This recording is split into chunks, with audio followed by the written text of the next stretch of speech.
Welcome back. Comprehensive Soldier Fitness is the umbrella term used to describe the Army's new program to help its soldiers and civilians healthfully overcome life's challenges. What better place to put some of these concepts to work than in basic training, where trainees undergo constant stress? Kenya Mills takes us to Sand Hill and shows us basic training companies using the power of the mind to shape tomorrow's warriors.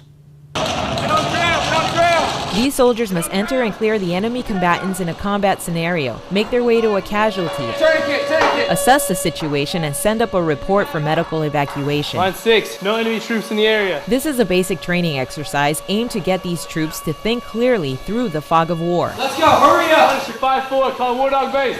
Lights flashing, water sprayed on you, just crazy.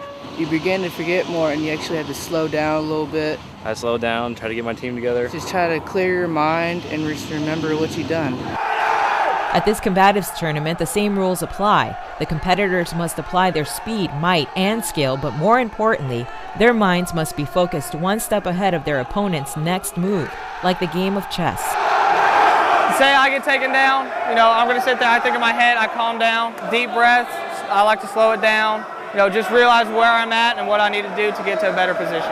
The words calm, clear, slow down are probably not what you think an aggressive soldier would use to gain the upper hand in a combat scenario, but that's exactly what these soldiers are learning to do when confronted by the enemy.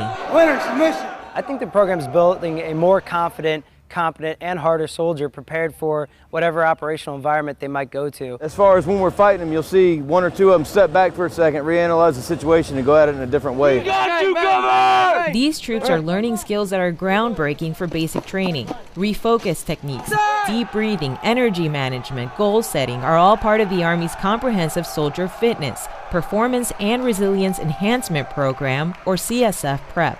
It's important to get them in the right mindset, to get them operating under this sort of stress. We've been preaching to them this whole time, and now when we put in a situation like this, they're starting to see that it does work. Dude, now we know what pressure looks like. We didn't have a clue what all that stuff was going to be used for until this kind of stuff happens. Center mass of the target. Under CSF PrEP, the troops are also taught how to enhance performance through imagery exercises.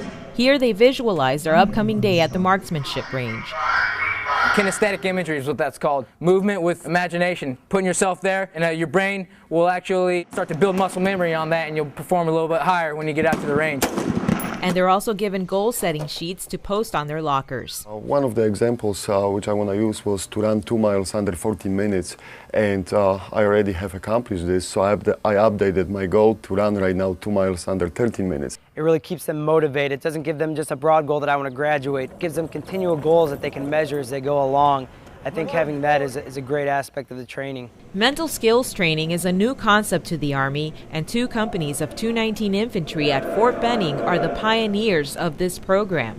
They're the first companies to really apply these concepts throughout their training, from physical fitness to basic marksmanship to any combat-related scenario, and the results have been astonishing. We had phenomenal scores on our BRM with 77 experts, 100 sharpshooters, and 36 marksmen, which are phenomenal numbers. They all come in at a different level of physical fitness. If you go to active units in the Army, you won't find units that have 25 to 30% that are scoring a maximum. We've had 0 quitters.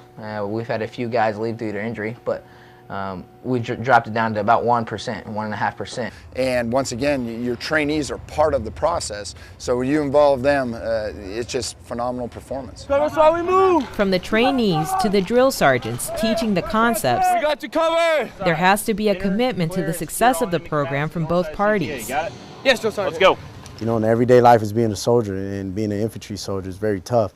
So it's going to help them there, but just in their personal lives, in their marriage and their family life, it's going to help them get through a lot of hardships. They'll apply everywhere. I think that seeing it work was the biggest key. We got you covered! The hope now for these companies is to spread CSF PrEP techniques from infantry basic training to the Army as a whole. Kenya Mills, Fort Benning TV.